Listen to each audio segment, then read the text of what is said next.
ഇന്ന് നമുക്ക് വരുന്ന പള്ളി മദ്രസ പോസ്റ്റുകൾ അതിൽ ചിലതെങ്കിലും ഖാലി ഫൗണ്ടേഷനെ അംഗീകരിക്കുന്നവരായിരിക്കണം എന്ന ഷർത്ത് വെച്ചിട്ടാണ് അവർ പോസ്റ്റ് ചെയ്യുന്നത്. എനിക്ക് പറയാനുള്ളത്, ഇതിന് മറുപടി പറയാനുള്ളത്, ഖാലി ഫൗണ്ടേഷൻ എന്ന് പറഞ്ഞ സയ്യിദ് സ്വാദിഖ് അലി ശിഹാബ് തങ്ങൾ ഖാലിയായ മഹല്ലത്തുകളിൽ ജോലി ഏൽക്കുമ്പോൾ ഖാലി ഫൗണ്ടേഷനെയും തങ്ങളവറുകളെയും അസ്സലാമു അലൈക്കും വറഹ്മത്തുള്ളാഹി വബറകാതുഹു. പ്രിയമുള്ളവരെ, അള്ളാഹുവിൻ്റെ മാർഗത്തിൽ വലിയ ഒരു സംഭാവന ചെയ്യുന്നവരാണ് മഹല്ല് കമ്മിറ്റി ഭാരവാഹികൾ. എന്നാൽ അള്ളാഹുവിൻ്റെ അടുക്കൽ വലിയ ചോദ്യങ്ങൾക്ക് മറുപടി നൽകേണ്ടവരുമാണ് മഹല്ല് കമ്മിറ്റിക്കാർ. ഞാൻ ഈ കാര്യം ഇവിടെ പറഞ്ഞത്, ഇന്ന് നമ്മുടെ മഹല്ലുകളിലൊക്കെ, മഹല്ല് കമ്മിറ്റി ഭാരവാഹികളിലൊക്കെ രാഷ്ട്രീയ ബേസിലൂടെ മഹല്ലത്തിൽ ഒരുപാട് പ്രശ്നങ്ങൾ ഉണ്ടാക്കുന്ന ഒരുപാട് കമ്മിറ്റി ഭാരവാഹികളുണ്ട്. ഞാൻ എല്ലാ കമ്മിറ്റിക്കാരെയും അല്ല ഇവിടെ പറയുന്നത്. അങ്ങനെ പ്രശ്നങ്ങൾ ഉണ്ടാക്കുന്ന, പള്ളിയിലേക്കും മദ്രസയിലേക്കും രാഷ്ട്രീയം കലർത്തുന്ന, രാഷ്ട്രീയത്തെ ലയിപ്പിക്കുന്ന, അല്ലെങ്കിൽ രാഷ്ട്രീയ അവരുടെ അജണ്ടകൾ മുഴുവനും പള്ളിയിലേക്കും മദ്രസയിലേക്കും കൂട്ടിച്ചേർക്കുന്ന ഒരു വിഭാഗം കമ്മിറ്റി ഭാരവാഹികളോടാണ് ഞാൻ പറയുന്നത്. അള്ളാഹുവിൻ്റെ ചോദ്യങ്ങൾക്ക് തക്കതായ മറുപടി പറയേണ്ടവരാണ് നിങ്ങൾ. അള്ളാഹുവിൻ്റെ അടുക്കൽ പരലോകത്തേക്ക് പോവേണ്ടവരാണ് എന്ന ബോധം നമുക്കെല്ലാവർക്കും വേണം. സ്വന്തം രാഷ്ട്രീയത്തിന് വേണ്ടി, രാഷ്ട്രീയ മേലാളന്മാർക്ക് വേണ്ടി എന്ത് ഒത്താശകളും ചെയ്തുകൊണ്ട് മഹല്ലത്തിലും മദ്രസകളിലുമൊക്കെ പ്രശ്നങ്ങൾ ഉണ്ടാക്കുന്ന കമ്മിറ്റി ഭാരവാഹികൾ ചിന്തിക്കേണ്ടത്, ഒരു വേള ഈ ലോകത്ത് നിന്നും വിട പറഞ്ഞു പോവേണ്ടവരാണ്.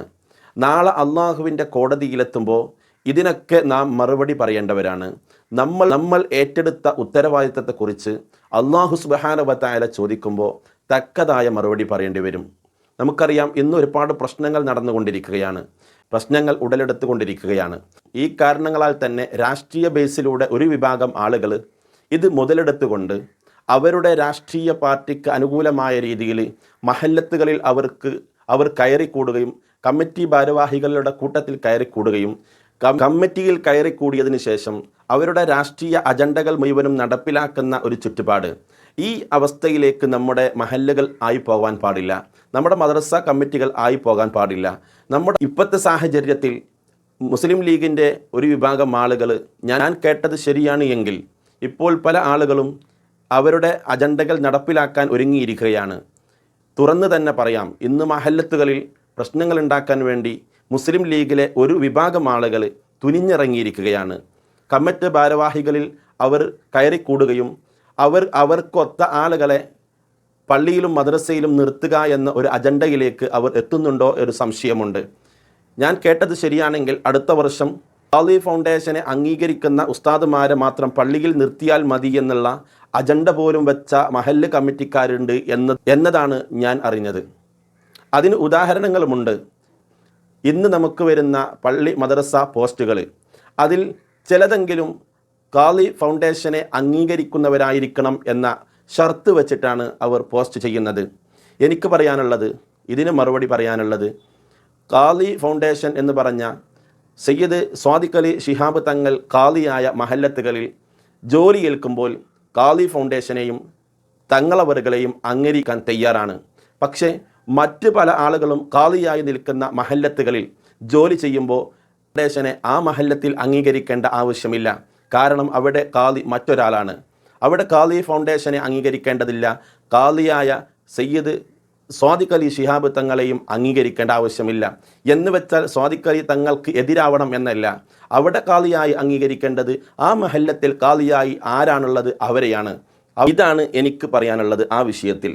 ഇതുപോലെയുള്ള ഒരുപാട് അജണ്ടകൾ വെച്ചുകൊണ്ടാണ് ഇതിലെ കമ്മിറ്റിയിൽ കയറിക്കൂടിയ ചില രാഷ്ട്രീയ പാർട്ടിക്കാർ ചെയ്തുകൊണ്ടിരിക്കുന്നത്. ഈ ഒരു സത്യം നിങ്ങളെല്ലാവരും മനസ്സിലാക്കണമെന്നാണ് ഈ അവസരത്തിൽ ഓർമ്മപ്പെടുത്താനുള്ളത്. ഏത് രാഷ്ട്രീയ പാർട്ടിക്കാരാണെങ്കിലും ഏത് മഹല്ല് കമ്മിറ്റിക്കാരാണെങ്കിലും വേണ്ടില്ല, നിങ്ങൾ ഓർക്കേണ്ടത്, നിങ്ങൾ പടച്ച റബ്ബിൻ്റെ മുമ്പിലേക്ക് പോവേണ്ടവരാണ്. നിങ്ങളുടെ രാഷ്ട്രീയ അജണ്ടകൾ നടപ്പിലാക്കേണ്ട സ്ഥലമല്ല പള്ളിയും മദ്രസയും. അവിടെ നടപ്പിലാക്കേണ്ടത് ഇസ്ലാമികമായ നിയമങ്ങളാണ്. ഇസ്ലാമികമായ ചുറ്റുപാടുകളെ എങ്ങനെ വളർത്തിക്കൊണ്ടുപോകാൻ, നമ്മുടെ മഹല്ലത്തിനെ ഇസ്ലാമികമായി വളർത്താൻ ആയ രീതിയിൽ എങ്ങനെയൊക്കെ നമ്മുടെ മഹല്ലത്തുകളിൽ വളർച്ചയുണ്ടാക്കാം. ഇങ്ങനെയുള്ള നമ്മുടെ പള്ളിയെ പരിപാലിക്കുന്ന വിഷയത്തിലും മദ്രസയെ പരിപാലിക്കുന്ന വിഷയത്തിലും അവിടെയുള്ള ഉസ്താദുമാരുടെ കാര്യങ്ങൾ നോക്കുന്ന വിഷയത്തിലും എല്ലാ കാര്യത്തിലും അല്ലാഹു ഇഷ്ടപ്പെടുന്ന രീതിയിലാണ് നിങ്ങൾ പെരുമാറുന്നതെങ്കിൽ, നിങ്ങൾ ചെയ്യുന്നതെങ്കിൽ അത് ഇഷ്ടമാണ്.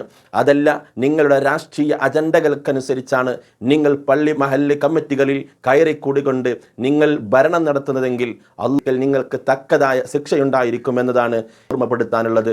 അല്ലാഹു സുബ്ഹാനഹു വ തആല നമ്മുടെ കമ്മിറ്റി ഭാരവാഹികൾക്കൊക്കെ നല്ല രീതിയിൽ ഭരണം നടത്തുവാൻ വേണ്ടി, നല്ല രീതിയിൽ മഹല്ലത്തിനെ കൊണ്ടുപോകാൻ വേണ്ടി തൗഫീഖ് നൽകട്ടെ എന്ന് പ്രാർത്ഥിച്ചുകൊണ്ട് നിർത്തുന്നു.